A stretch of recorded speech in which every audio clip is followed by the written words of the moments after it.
ni constant e siasa ka. Constant mokwongo en interest.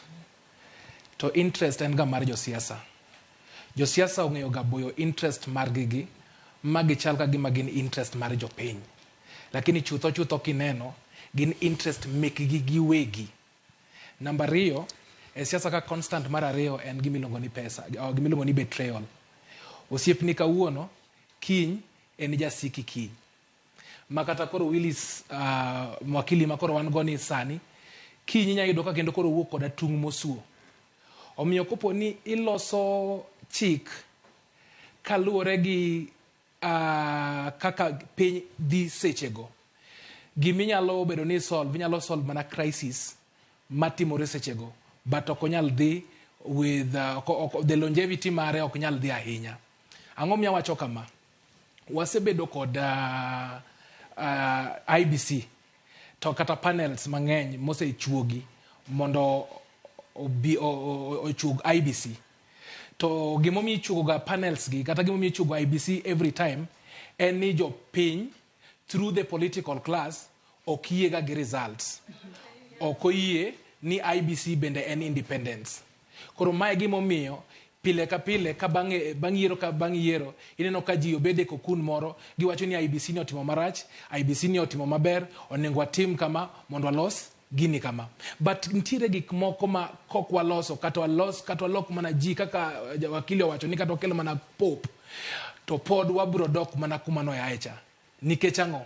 Nitiere integrity mar the systems, integrity mar procurement, integrity mar technology, kasto integrity kasto the aspect mar independence mapok waneno. Ng'iyane for example kane lwenyo bedo 2007-2008 conversation ni nobedo.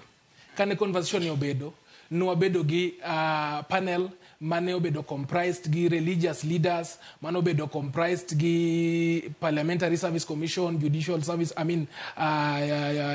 stakeholders machalo kaka LSK, mane obedo gi independent, obedo gi interim independent electoral commission.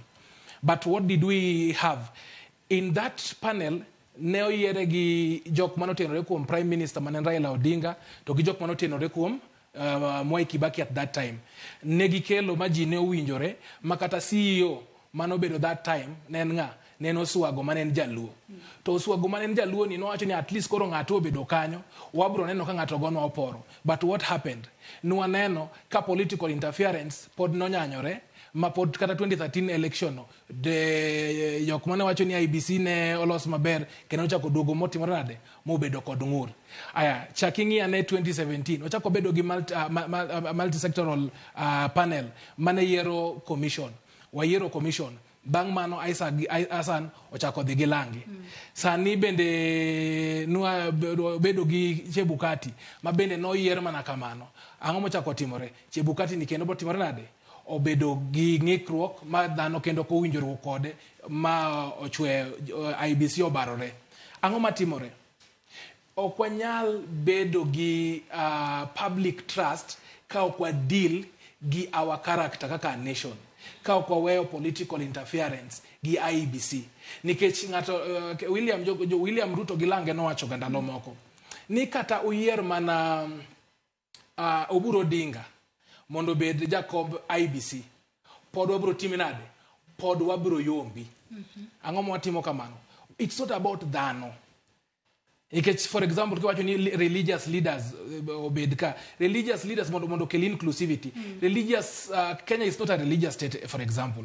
Wan gi so many religions. Wan gi Muslims, wan gi Hindus, wan gi Christians, wan kod jok moko yie kata kuom Kristo, wan gi ji mang'eny. To gidwaro mondo giwuog gi ji adi? Ji ariyo. Matieni ni either jo Kristo biro bedo golo ng'at achiel, kasto jo Waislamu bende golo ng'at achiel, kata jo Hindu golo ng'at achiel. Pod ok obedo inclusivity. Makata itime mana kamano pod ok obedo nade? Pod ok obnyayo gima otimore no. Koro gima wadwaro sani ni chike mantie kaka mane wakili owacho, mane bende owachi gi e case mar Maina Kiai 2017 ni results kaka iyange polling station, kaka iyange constituency, mane results